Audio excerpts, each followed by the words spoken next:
Hi friends, welcome back to our channel. இன்னைக்கு வந்து பார்த்தீங்கன்னா எங்களோட சின்ன தங்கத்துக்கு பர்த்டே செலப்ரேஷன் தான்.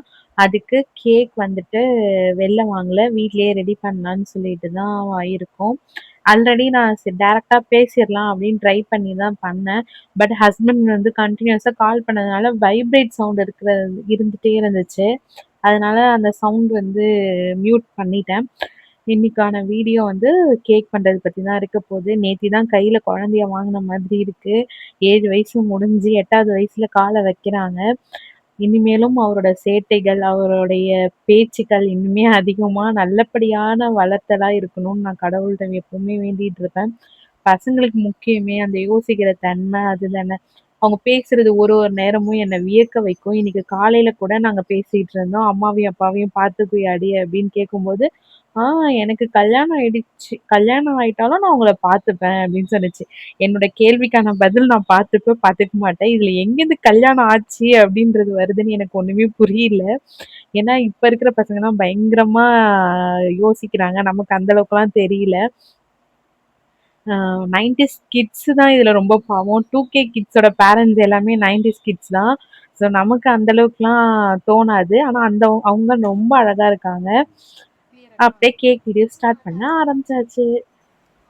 எனக்கும் பெருசா இந்த கேக் பண்றது அதெல்லாம் எதுவும் தெரியாது. நான் பேக்கிங் கிளாஸ்லாம் எதுவும் போல. நான் வச்சிருக்கிற குண்டான பார்த்தாலே தெரியும். இருக்கிறத வச்சு தான் நான் செய்ய போறேன். இதுக்கு தேவையான இன்கிரீடியன்ட்ஸ் மட்டும் வாங்கிட்டு வந்துட்டேன். நாளே செய்யலான்னு பிளான் பண்ணி வச்சிருந்தேன். ஆனா இந்த மழை பண்ண சதி இருக்கு பாருங்க. என்னைக்கு இத யோசிச்சேனோ அன்னையிலேருந்து மழை அடி அடின்னு அடிச்சுக்கிட்டு இருக்கு. வெளியே போக முடியல. சரி, நான் முதல் நாள் நைட்டே பண்ணிடலாம் அப்படின்னு நினச்சேன். கரண்ட் போயிடுச்சு. எல்லாத்தையும் திங்ஸ் எல்லாம் வாங்கிட்டு வந்துட்டு ரெடி ஆகிட்டு நைட்டு டின்னர் முடிச்சுட்டு ஓகே நம்ம வந்து பேக் பண்ணி வச்சிடலாம். காலைல வந்து ஃப்ராஸ்டிங் அதான் மேலே உள்ள க்ரீம் செஞ்சிடலாம் அப்படின்னு யோசிச்சுட்டு இருந்தா நாம ஒன்று நினச்சா கடவுள் ஒன்று நினைக்கிறாரு. சரி ஓகே அப்படின்னு சொல்லிட்டு நைட்டு படுத்தாச்சு.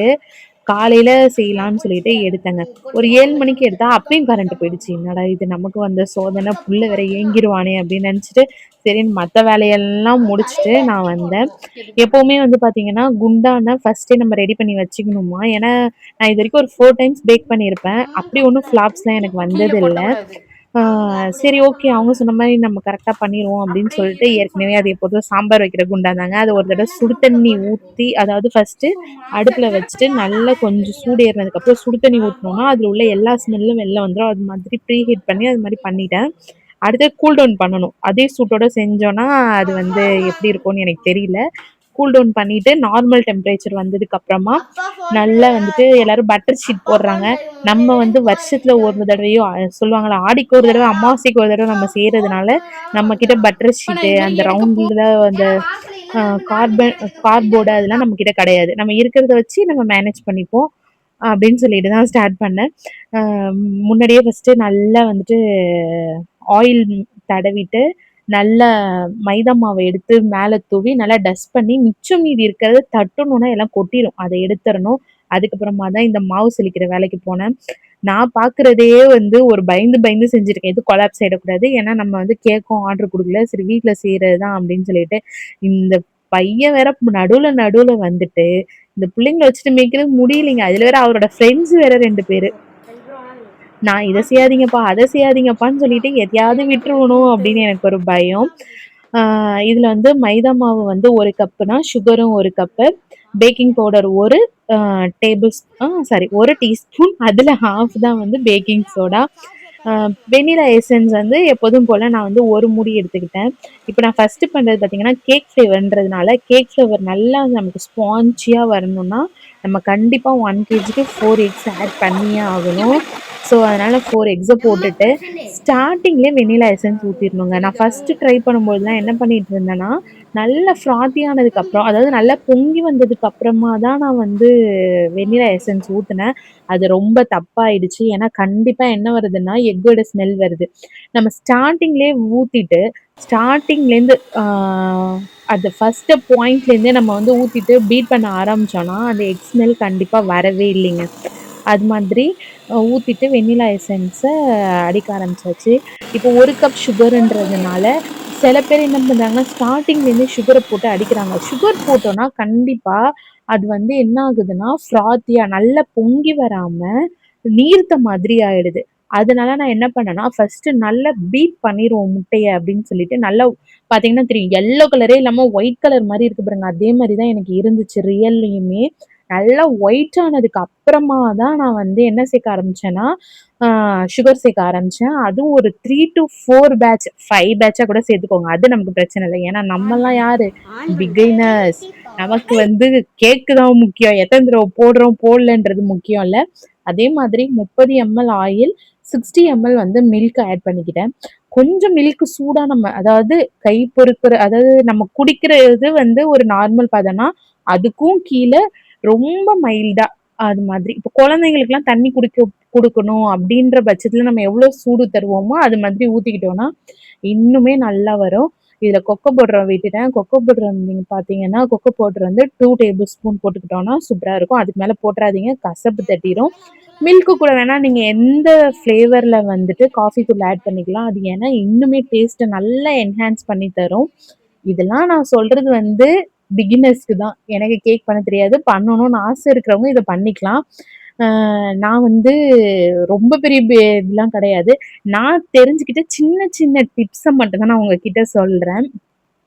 இப்ப கட் அண்ட் ஃபோல்டு மெத்தட்ல தான் நல்லா ஃப்ராத்தியா வந்ததுக்கு அப்புறமா 5 டைம்ஸ்ங்க மாவு கொஞ்சம் கொஞ்சமா கொட்டி தாங்க செஞ்சேன். ஏன்னா எனக்கு ஏதோ லைட்டா லம்ப்ஸ் ஃபார்ம் ஆகுற மாரியே இருந்துச்சு. சரி நம்ம கட்டி புடிச்சுட்டு அதுக்கப்புறம் உட்காந்து அடிச்சு அதுல உள்ள அந்த நொர போயிருச்சுன்னா அதுல ஒண்ணுமே கிடையாது.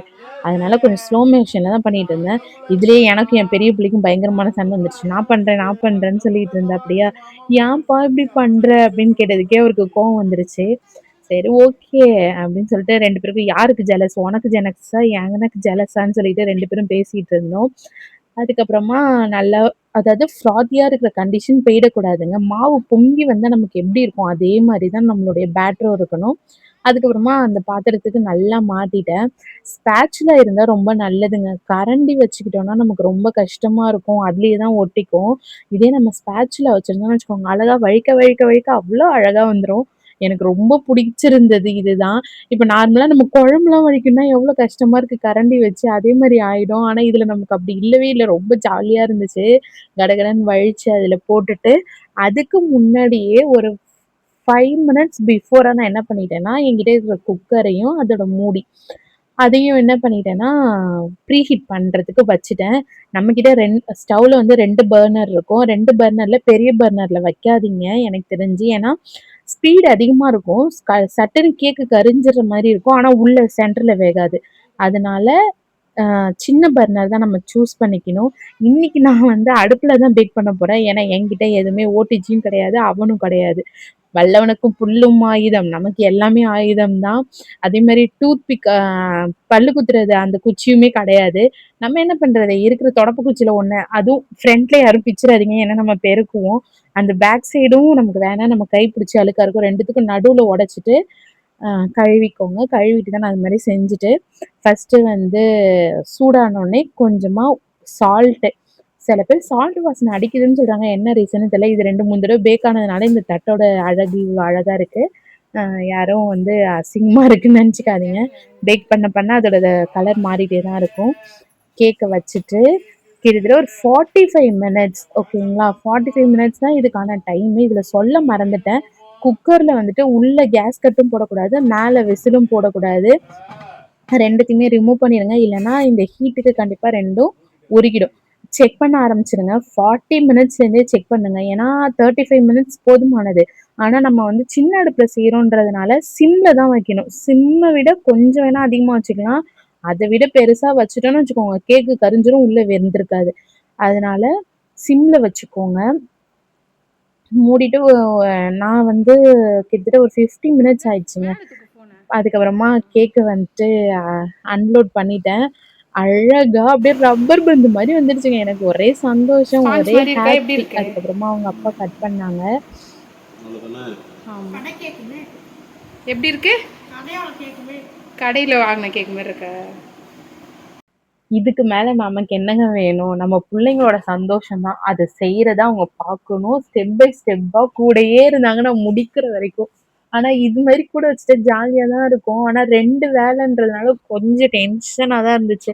அவங்க அப்பா பிரியாணி அவங்களோட ஸ்பெஷலா அவங்களோட கைவண்ணத்த வந்து பிரியாணில காமிச்சிட்டு இருந்தாங்க. நான் இந்த சைட் கேக் பண்ணிட்டு இருந்தேன். 2 டைப் ஆஃப் கேக் பண்ணேன். ஒண்ணு வந்து சாக்லேட் ஸ்பாஞ்ச், இன்னொன்னு வந்து வெண்ணிலா ஸ்பாஞ்ச். 2த்துக்கும் இருக்கிற ஒரே ஒரு டிஃப்ரெண்ட் என்னன்னு பார்த்தீங்கன்னா, கொக்கோ பவுடர் தான். சாக்லேட் கேக்குக்கு கொக்கோ பவுடர் போடுவோம். வெண்ணிலா ஸ்பாஞ்சுக்கு போடாம பண்ணுவோம். வேற எந்த ஒரு டிஃப்ரென்ஸுமே இல்ல. சரின்னு சொல்லிட்டு மேல ஃப்ராஸ்டிங்க்கு தான் நான் வந்துட்டு இப்போ க்ரீம் அடிச்சிட்டு இருக்கேன். அதுக்கு வந்துட்டு சாக்லேட்ட மெல்ட் பண்றதுக்கு என்ன பண்ணேன்னா, whipping cream fresh cream use பண்ணணும்னு சொல்லியிருந்தாங்க. பட் என்கிட்ட விப்பிங் கிரீம் இருந்ததுனால, டக்குன்னு விப்பிங் கிரீம ரொம்ப சூடே இல்லங்க. சிம்ல வச்சு சுட்டா போதும். அது மாரி எடுத்துட்டு வந்து ஊத்துன பாருங்க. அழகா மெல்ட் ஆயிடுச்சு. ஆனா, நான் பண்ணதுலயே பெரிய தப்பு என்ன தெரியுமா? எதுவுமே ஒழுங்கா செட் பண்ண விடலைங்க. டைமே இல்ல. அவசரம்னு ஹாப்பி செஞ்சதுனால, கொண்டா இன்னும். ஒண்ணு வந்து அழகா நீட்டா பண்ணி, அங்க அவங்க ஆயி தாத்தா என்னோட ஹஸ்பண்டோட அப்பா, அம்மா வீட்டுக்கு எடுத்துட்டு போய் அங்க வெட்டுனாங்க. இங்கேருந்து இந்த ஒயிட் கலர் வெண்ணிலா ஸ்பாஞ்ச் பண்ணோம்ல, ஒயிட் ஃபாரஸ்ட் மாரி பண்ணி இங்க தான் வெட்டி செலிப்ரேட் பண்ணிட்டு இருந்தோம். இதுல தம்பியோட பையன் வேற வந்திருந்தாங்க. ரொம்ப சந்தோஷமா இருக்கு. மருமகன் இதான் ஃபர்ஸ்ட் டைம் பர்த்டேக்கு அவரு இப்பதான் 6 மந்த்ன்றதுனால அவரும் வந்திருந்தாரு. பார்க்கவே ரொம்ப ஜாலியா சந்தோஷமா போச்சு. என்னங்க பணம், காசு எல்லாத்த விட முக்கியம். நமக்கு தேவை நிம்மதி. ஃபேமிலியோட சேர்ந்து அந்த ஒரு நாள் நானு, பிள்ளைங்க, அவங்க அப்பா எல்லாருமே அழகா சேர்ந்து செஞ்சு செலிப்ரேட் பண்ணி சாப்பிட்டு, என் பிள்ளைங்க வந்து நல்லா இருக்குன்னு சொன்னுச்சு பாருங்க. அதுல கிடைக்கிற சந்தோஷம், நான் அவுட்டிங் கூட்டிட்டு போயிருந்தாலும், எங்க ஆயாவுக்கு கூட்டிட்டு கொடுக்கலையா? போயிருந்தாலும் அது கிடைச்சிருக்குமான்னு கேட்டா அது வந்து டவுட்டு தான். அவ்ளோ ஜாலியா போச்சுங்க. எங்களோட வீடியோ உங்களுக்கு பிடிச்சிருந்துச்சுன்னா, எங்களோட சேனல இந்த இது ஆயிட்ட கொடு. சப்ஸ்கிரைப் பண்ணுங்க, லைக் பண்ணுங்க, ஷேர் பண்ணுங்க, இன்னும் ஒரு மணி நேரம் செட் சப்போர்ட் ஆச்சுன்னா பண்ணுங்க. கரெக்டாக இருக்கும். Cake Thank sponge you. பண்றதுல உங்களுக்கு ஏதாவது டவுட் இருந்ததுன்னா கண்டிப்பா கமெண்ட் பண்ணுங்க. எனக்கு தெரிஞ்சத நான் உங்களுக்கு கண்டிப்பா சொல்லுவேன். பாய். ரெசிபி டிஸ்கிரிப்ஷனில் கொடுத்துருக்கேன்.